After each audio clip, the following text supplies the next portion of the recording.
failed. Lists are written when the kids are asleep or you've had a good night's sleep and a cup of coffee.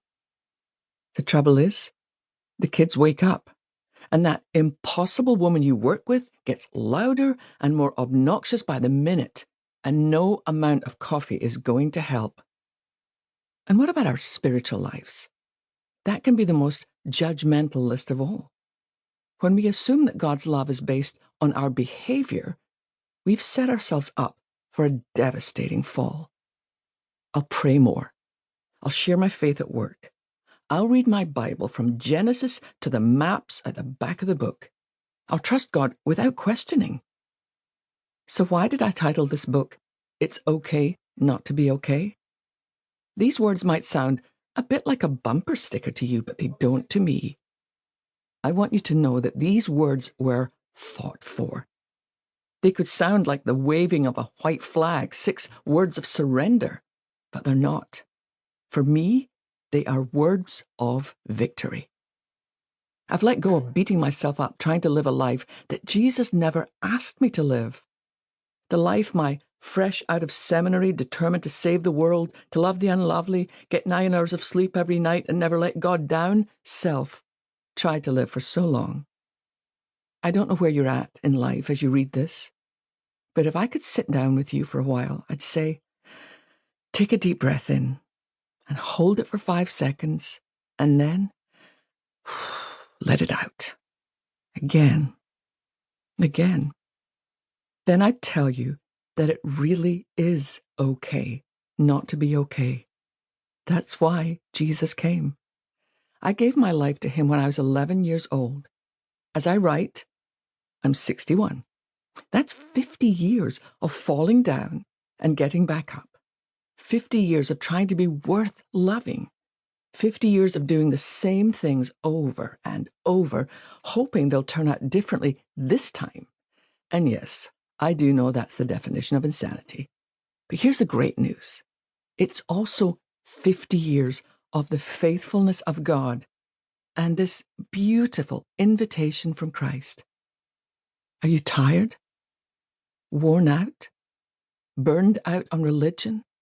Come to me. Get away with me and you'll recover your life.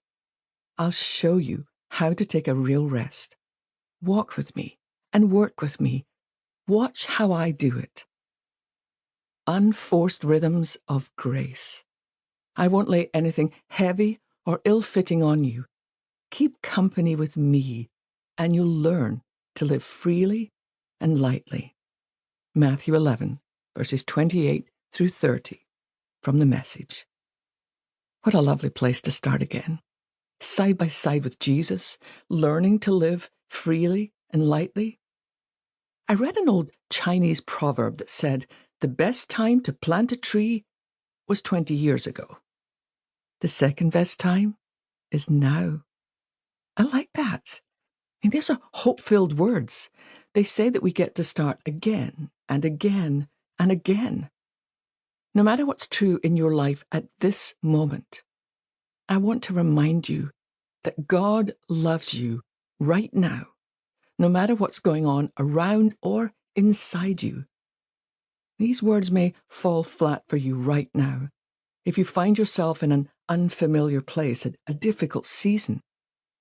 Perhaps you're facing the end of a marriage and you either feel like a failure or that you've been betrayed and abandoned. You may be facing an empty nest and have no idea what your life should revolve around now.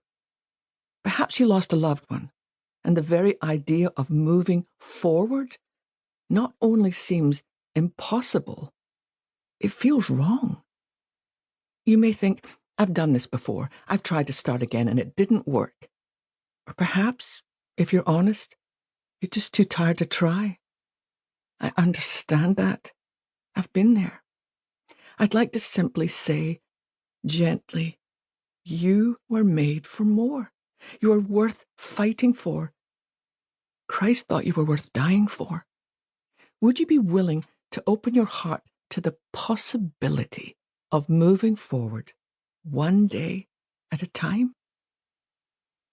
Life rarely offers quick fixes. It's a process.